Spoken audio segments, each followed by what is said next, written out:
ഇന്നത്തെ ഈ ദൃശ്യങ്ങളൊക്കെ അങ്ങ് കണ്ടല്ലോ. ഈ മാന്യദേഹത്തിൻ്റെ ഈ പ്രകൃതത്തെ അങ്ങ് എങ്ങനെയാണ് മനസ്സിലാക്കുന്നത്?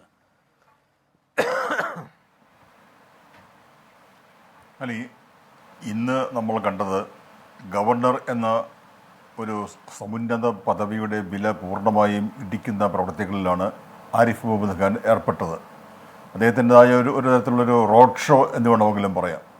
അദ്ദേഹം കുറച്ചു കാലമായി ഈ റോഡ് ഷോകൾ നടത്തിക്കൊണ്ടിരിക്കുകയാണ്. കോഴിക്കോട് മിഠായിത്തെരുവിൽ നമ്മളത് കണ്ടു, ഇന്നും നമ്മളത് കണ്ടു. ഇവിടെ താരതമ്യത്തിലൂടെ നമുക്ക് ആ കൃത്യത്തിൻ്റെ ഗൗരവം കുറച്ച് കാണിക്കുന്നത് ശരിയല്ല. താരതമ്യത്തിലൂടെ നമുക്ക് വളരെ ന്യായീകരിക്കാൻ കഴിയും, വിമർശിക്കാനും കഴിയും. പക്ഷേ ഇപ്പോഴത്തെ അവസ്ഥ അതല്ല. ഗവർണർ എന്നത് സംസ്ഥാനത്തിൻ്റെ എക്സിക്യൂട്ടീവ് അധികാരം സമ്പൂർണ്ണമായും നിക്ഷിപ്തമാക്കപ്പെട്ടിരിക്കുന്ന ഒരു സ്ഥാപനമാണ്. ആരിഫ് മുഹമ്മദ് ഖാൻ എന്ന് പറഞ്ഞാൽ അദ്ദേഹത്തിൻ്റെ പേരിലാണ് കേരളത്തിലെ ഭരണം നടക്കുന്നത്, സർക്കാർ ഉത്തരവുകൾ പുറപ്പെടുവിക്കപ്പെടുന്നത്. അങ്ങനെയുള്ള ഒരു വ്യക്തി കേവലം ഒരു FIRന് വേണ്ടി റോഡരികിൽ കസേര വലിച്ചിട്ട് കുത്തിയിരുന്നു എന്ന് പറഞ്ഞാൽ അതിൽ ഒരു അപഹാസ്യതയുണ്ട്. നമ്മുടെ ഏത് ചാനൽ റിപ്പോർട്ടർക്കും നിമിഷ നേരം കൊണ്ട് കിട്ടുന്ന ഒരു രേഖയാണ് FIR എന്ന് പറയുന്നത്. നമ്മൾ എല്ലാ ദിവസവും വാർത്തകളിൽ അത് കേൾക്കുന്നുമുണ്ട്.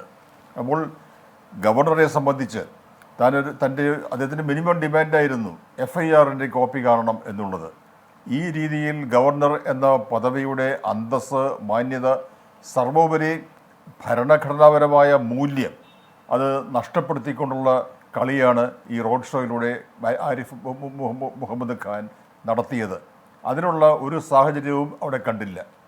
അവിടെ ഏതെങ്കിലും രീതിയിലുള്ള ഭീഷണി, ഏതെങ്കിലും രീതിയിലുള്ള അക്രമത്തിൻ്റെ ഒരു മുന്നോടിയായിട്ടുള്ള എന്തെങ്കിലും കാര്യങ്ങൾ ഒന്നും നമ്മളവിടെ കണ്ടില്ല. അപ്പോൾ ഒരു സിറ്റുവേഷൻ വന്നാൽ അതെങ്ങനെ കൈകാര്യം ചെയ്യണം എന്ന് അറിയാത്ത ഒരു വ്യക്തി, അദ്ദേഹം ആ കടത്തിൻ്റെ കടയ്ക്ക് മുന്നിൽ കസേരയിലിരുന്ന് പ്രധാനമന്ത്രിയെ വിളിക്കൂ, ആഭ്യന്തരമന്ത്രിയെ വിളിക്കൂ എന്നൊക്കെ പറയുമ്പോൾ അത് അത്ര പരിഹാസ്യമായ അവസ്ഥയാണ്. കേന്ദ്ര ആഭ്യന്തരമന്ത്രിയെയും വേണ്ടി വന്നാൽ പ്രധാനമന്ത്രിയെയും അദ്ദേഹം വിളിക്കേണ്ടത് രാജ്ഭവനിൽ കേട്ടു. അവർ അത് കേട്ടു. അത് വിളി കേട്ടു. ഇപ്പോൾ കേന്ദ്ര പോലീസിനെ വിന്യസിക്കുന്നു എന്ന് പറയുന്നു. അതെല്ലാം നമ്മുടെ മുന്നിൽ കാണുമ്പോൾ ഈ ഉന്നതമായ പദവികൾ വഹിക്കുന്നവർ എത്ര ആ പദവികളെ നിസ്സാരവൽക്കരിക്കുന്നതിൻ്റെ ഏറ്റവും മികച്ച ഉദാഹരണമായി ചൂണ്ടിക്കാണിക്കാവുന്നതാണ്. ഈ രാജ്ഭവന്റെ PRO ഇത് ട്വീറ്റ് ചെയ്യുന്നത് 2:25 ഈ സംഭവം നടക്കുന്നത് 10:00 മറ്റോ ആണ്. അപ്പോൾ എത്ര ചടുലമായിട്ടാണ് ഈ തീരുമാനങ്ങളിലേക്കൊക്കെ കേന്ദ്രം എത്തിയത് എന്ന് കാണണം. അതും ഒരു ജ്യൂസ് കടയ്ക്ക് മുന്നിൽ നിന്നുള്ള വിളിയിൽ. തീർച്ചയായും. അല്ല, ഞാനിപ്പോൾ ഇവിടെ വന്നിരിക്കുന്നത് ഒരു സെമിനാറിൽ ഫെഡറലിസത്തിൻ്റെ ഭാവിയെക്കുറിച്ച് സംസാരിച്ചതിന് ശേഷമാണ്. നമ്മുടെ ഒരു ഫെഡറൽ സംവിധാനമാണ്. ഈ ഫെഡറൽ സംവിധാനത്തിൽ ലോ ആൻഡ് ഓർഡർ എന്നത് സംസ്ഥാനങ്ങളുടെ ചുമതലയും അധികാരവുമാണ്. അവിടേക്ക് ഒരു കേന്ദ്ര പോലീസിനെ അയക്കുന്നു എന്ന് പറയുമ്പോൾ അവിടെ ഒരു ആശയവിനിമയം നടക്കണ്ടേ? കേന്ദ്ര ആഭ്യന്തരമന്ത്രി അല്ലെങ്കിൽ കേന്ദ്ര ആഭ്യന്തര സെക്രട്ടറി കേരളവുമായി ബന്ധപ്പെട്ടിട്ടുണ്ടോ? അങ്ങനെ ഒന്നും അതിനുള്ള സമയം പോലും അവിടെ എടുത്തിട്ടില്ല. അതിന് മുൻപ് എവിടെയോ ഒരു റോഡ് വക്കിൽ നിന്ന് ആരിഫ് മുഹമ്മദ് ഖാൻ്റെ ഒരു ടെലിഫോൺ കോൾ കിട്ടുന്നു. അതിൻ്റെ അടിസ്ഥാനത്തിൽ ഇത്തരം കാര്യങ്ങളിലേക്ക് കടക്കുന്നു എന്ന് പറഞ്ഞാൽ എല്ലാ സംവിധാനങ്ങളെയും എത്രമാത്രം നിസ്സാരവൽക്കരിക്കുക മാത്രമല്ല പരിഹാസ്യമാക്കുന്ന അവസ്ഥ കൂടി ഉണ്ടായിരിക്കുന്നു. അത്തരം ഗൗരവമുള്ളൊരു വിഷയം നമ്മൾ ചർച്ച ചെയ്യുമ്പോൾ നമുക്ക് മുൻകാലങ്ങൾ അല്ലെങ്കിൽ മുഖ്യമന്ത്രിയുടെ കാര്യങ്ങളൊക്കെ പറഞ്ഞ് താരതമ്യപ്പെടുത്തി അതിനെയൊക്കെ നിസ്സാരവൽക്കരിക്കുകയോ അല്ലെങ്കിൽ മറ്റു രീതിയിൽ അതിൻ്റെ ഗൗരവം വർദ്ധിപ്പിക്കുകയോ ചെയ്യാനല്ല ശ്രമിക്കേണ്ടത് എന്നുകൂടി പറഞ്ഞുകൊള്ളട്ടെ. അല്ല ഡോക്ടർ സബാസ് പോൾ, അങ്ങനെ പറയാൻ എങ്ങനെയാണ് കഴിയുക? കാരണം ഈ ജനാധിപത്യ കേരളത്തിൽ പ്രതിഷേധത്തിൻ്റെ അളവ് നിശ്ചയിക്കാൻ ഒരു ഭരണാധികാരിക്ക് കഴിയുമെങ്കിൽ മറ്റൊരു ഭരണഘടനാ സ്ഥാപനത്തിലിരിക്കുന്ന വ്യക്തി അതിനേക്കാൾ ഉയർന്ന കേന്ദ്ര ഭരണ സംവിധാനത്തിൽ ഇടപെട്ട് അതേ കാര്യങ്ങൾ നിർവഹിക്കാൻ നോക്കുന്നു. ഇങ്ങനെ വ്യക്തി താല്പര്യത്തിലേക്ക് അധികാരത്തെ ദുഷിപ്പിക്കുന്ന പ്രവണത ഒരു സ്ഥലത്ത് നിന്ന് തുടങ്ങുന്നു, അതൊരു വ്യാധി പോലെ പകരുന്നുവെങ്കിൽ ഒന്നിൽ നിന്ന് ഒന്ന് അകന്നല്ല നിൽക്കുന്നത്, ബന്ധപ്പെട്ട് നിൽക്കുന്നു. പിണറായിയിൽ നിന്ന് ആരിഫ് മുഹമ്മദ് ഖാനിലേക്ക് പ്രതിഷേധത്തെ സമീപിക്കുന്നതിലെ ദൂരം കുറയുന്നു എന്നുകൂടിയില്ലേ അതിൽ? അല്ല, പ്രതിഷേധിക്കുന്നതിനുള്ള ഇടം നിഷേധിക്കുകയോ പരിമിതപ്പെടുത്തുകയോ ചെയ്യുന്നത് അത് ആരായാലും, അത് പിണറായി വിജയനായാലും ആരിഫ് മുഹമ്മദ് ഖാൻ ആയാലും അതിനോട് യോജിക്കാൻ കഴിയാത്ത ആളാണ് ഞാൻ. കാരണം പ്രതിഷേധിക്കുന്നതിനുള്ള ഇടം അതെപ്പോഴും ഇപ്പൊ നമുക്ക് ആരിഫ് മുഹമ്മദ് ഖാൻ മുന്നോട്ട് വെക്കുന്ന ഒരു യുക്തി, ആ മാന്യദേഹം ചെയ്ത വിക്രിയകളൊക്കെ അവിടെ നിൽക്കട്ടെ, ഒരു യുക്തി എന്ന നിലയിൽ അത് പറഞ്ഞ ആളെ തന്നെ അങ്ങ് മാറ്റിവെക്കൂ. ഒരു യുക്തി എന്ന നിലയിൽ അത് എടുക്കുകയാണെങ്കിൽ ലിജു പറയുന്നതും ശരിയാണ്.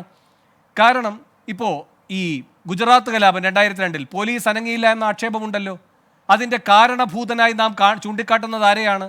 അവിടുത്തെ മുഖ്യമന്ത്രിയായിരുന്ന മോദിയെ തന്നെയാണല്ലോ. അപ്പോൾ ഒരു ക്രമസമാധാന സംവിധാനം ഏകപക്ഷീയമായി പ്രവർത്തിക്കുന്നുവെങ്കിൽ അതൊരു നിർദ്ദേശത്തിൻ്റെ അടിസ്ഥാനത്തിലായിരിക്കും അല്ലേ? അതാണല്ലോ ഗുജറാത്ത് യുക്തി. അങ്ങനെയെങ്കിൽ കേരളത്തിൽ ഈ ആരിഫ് മുഹമ്മദ് ഖാൻ പറയുകയാണ്, മുഖ്യമന്ത്രി കടന്നു പോകുമ്പോൾ പോലീസിൻ്റെ പ്രവർത്തന രീതി ഒരു വിധത്തിൽ, പ്രതിഷേധത്തിൻ്റെ സ്വഭാവം ഒന്ന്, പ്രതിഷേധത്തെ നേരിടുന്ന വിധം ഒന്ന്, ഞാൻ കടന്നു പോകുമ്പോൾ നേരെ ഘടകവിരുദ്ധമായ രീതി. അപ്പോൾ ഇത് മുഖ്യമന്ത്രിയുടെ നിർദ്ദേശപ്രകാരമാണ്.